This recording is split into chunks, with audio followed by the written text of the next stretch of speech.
It's exam question time, and today we're looking at the question you voted for. So, here is how to answer a 16-mark interpretations question. This is the question that appears as question 3D on section B of your paper 3, which, depending on what topic you're doing, will either be your Weimar and Nazi Germany, Russia and the Soviet Union, Mao's China, or USA conflict paper. Essentially, it's the very last question of all your exams. There are just a couple of other things which I would like to mention before I start. First of all, this video is covering the Edexcel 9-1 GCSE History, although there is a chance those of you who are studying for other exam boards may find it helpful. The interpretation question tests SPAG on top of everything else, and 4 extra marks are available for good SPAG. SPAG is spelling, punctuation and grammar.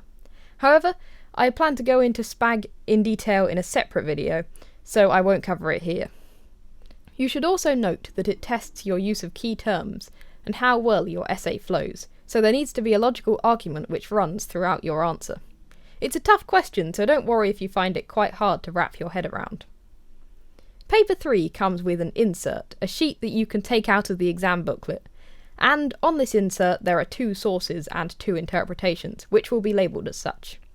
A source is a thing with some information about an event. That could be a picture or a newspaper report from the time, a transcription of something someone said, or something else entirely. An interpretation, however, is a view given by a historian on an event. These will be given in the form of a short paragraph labelled Interpretations 1 and 2, and these are what this question focuses on. Also, pay attention because it's very easy to accidentally write the word source when you mean interpretation.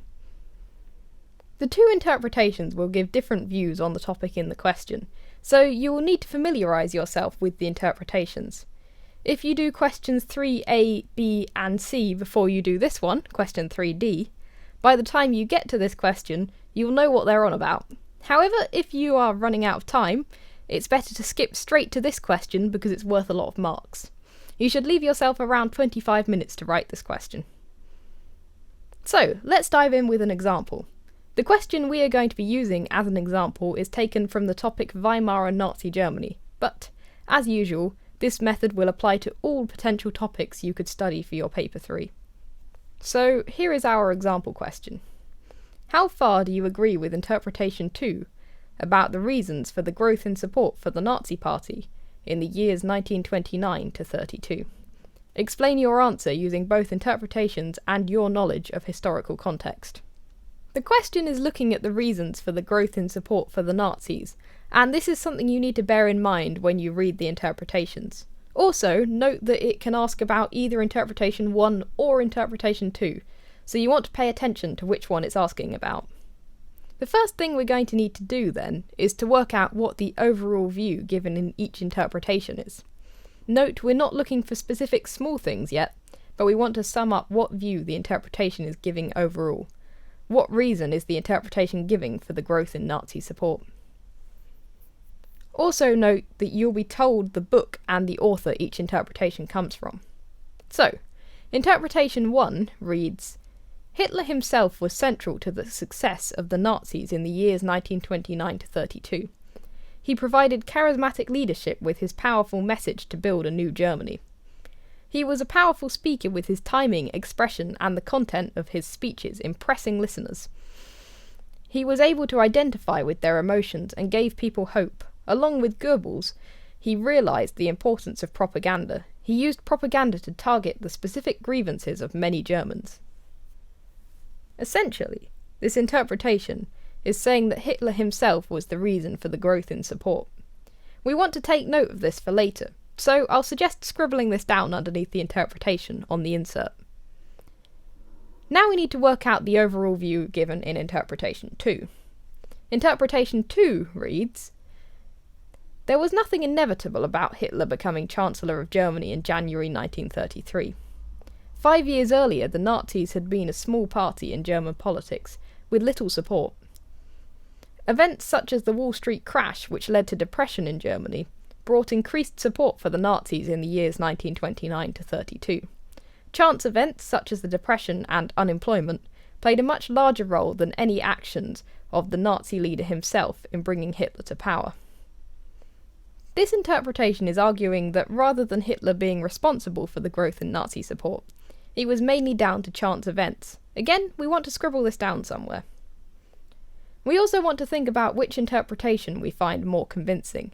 Do we find them both similarly convincing, or do we find one more convincing than the other? Personally, I find interpretation 2 to be more convincing, so that will be what I argue in this example. One final thing we want to do before we set pen to paper is pick out a couple of quotes from each source, 2 from each if we can. These quotes should be examples the interpretation gives, and things it says to back up its overall argument. So from interpretation 1 we could pick out, he was a powerful speaker with his timing, expression and the content of his speech impressing listeners. And he used propaganda to target the specific grievances of many Germans. And from interpretation 2 we could pick out, 5 years earlier the Nazis had been a small party in German politics with little support, and events such as the Wall Street crash, which led to depression in Germany, brought increased support for the Nazis in the years 1929 to 32. Right, so now we have studied the interpretations, we should probably talk about structure. In order to get full marks in this question, you're going to need to talk about both interpretations. I'd recommend having 2 paragraphs on each interpretation, and I'd recommend alternating these paragraphs. Agree, disagree, agree, disagree. So if you run out of time during your second paragraph, at least you've talked about both interpretations. You're also going to need a conclusion. The structure you want to use within your paragraphs goes like this. You want to state the summary, quote, evidence, and then link. Squell. Let's put pen to paper. As the question is asking about how far we agree with interpretation 2, we're going to write about interpretation 2 first. Using squell, the first thing we're going to need to do is summarise the view given in the interpretation. Luckily, we wrote this down on our insert earlier, so we can write interpretation 2 says that chance events such as the Wall Street crash and Great Depression were much more important to the growth of Nazi support between 1929 and 1932 than anything Hitler did himself. We now need to use a quote to show how the interpretation tries to support this claim. So let's put, the interpretation supports this claim by stating that 5 years earlier the Nazis had been a small party in German politics with little support. That's one of the quotes we jotted down earlier. So the next step is evidence, and as usual, this means we need to use some spend. That's statistics, places, events, names, and dates. We'll use this evidence to agree with the argument in the paragraph, as this paragraph is focusing on the agree side of the question. So here we could say, from my own knowledge, that's a really good phrase by the way, because it makes it very clear to the examiner that you're adding your own knowledge, I know that the 1923 Munich Putsch, which the Nazis led, failed due to a lack of support, and that even by 1928, Hitler still only had 2.5% of the vote. And then you need to link it back to the question. In this case, this means talking about how convincing we find the interpretation to be in relation to the statement in the question. So we can finish this paragraph up with, this therefore increases how convincing I find interpretation 2 to be. So now we need to address the counter-argument and talk about interpretation 1. The way we give a counter-argument is by using the explanation given in interpretation 1 as an alternative reason. So in this case we would do this by going, no, the support for the Nazis was because of Hitler's charisma, not chance events. So let's summarise the view in interpretation 1. And again, we've made life easier for ourselves by having this already scribbled down on the insert. So, let's write. However, interpretation 1 provides alternative reasoning for why Nazi support grew between 1929 and 1932, which challenges interpretation 2. Interpretation 1 suggests that Hitler himself was the key reason for the growth.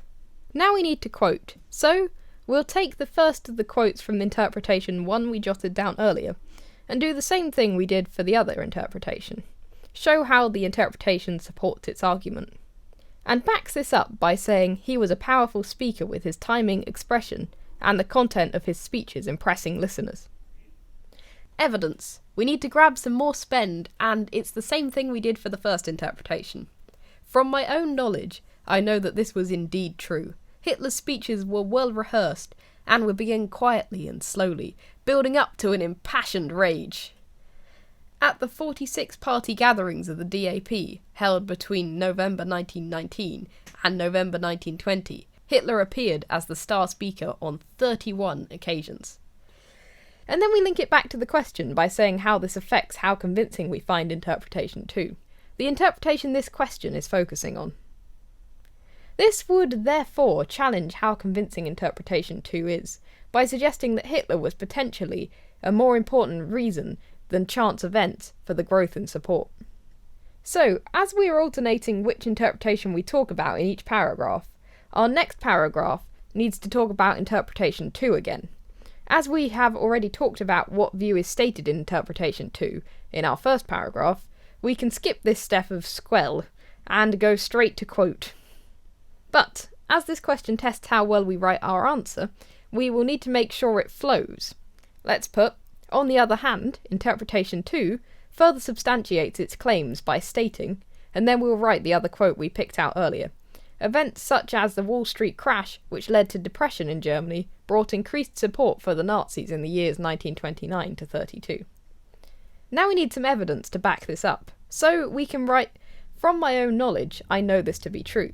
The Great Depression meant that unemployment went from 1.3 million before the crash to 6.1 million by January 1933, with many in extreme poverty, causing desperation. The Weimar government decreased its spending in an attempt to control inflation, which led to cuts to wages and unemployment benefits, turning many against them. This led to a growth in support for extremist parties, such as the Nazis. And then we just need to link it back to the question. This would therefore further increase how convincing I find interpretation 2 to be. And we now need to do this again for interpretation 1. Again, because we have already said what the overall view with the interpretation is, we can skip this step and go straight to the quote. Here we can put our last remaining quote. However, interpretation 1 also substantiates its view further by talking about Hitler's use of propaganda. It says of Hitler that he used propaganda to target the specific grievances of many Germans.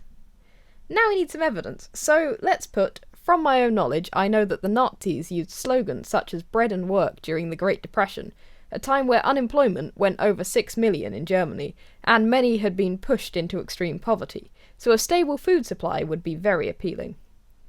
And then we just link it back to the question again. This would again take from how convincing I find interpretation 2 to be, for why there was a growth in support for the Nazis between 1929 and 1932.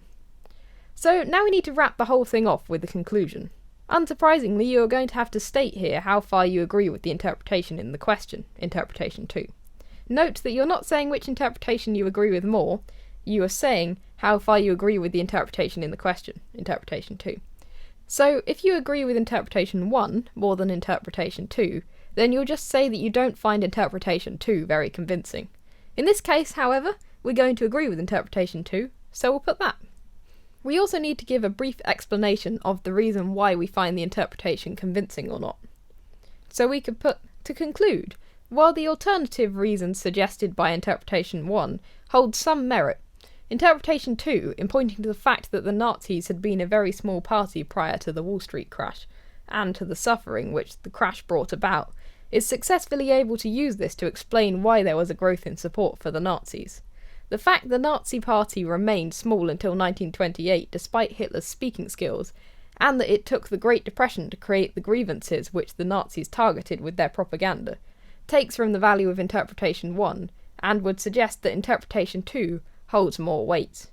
Therefore, I strongly agree with interpretation 2 about the reasons for the growth in Nazi support between 1929 and 1932.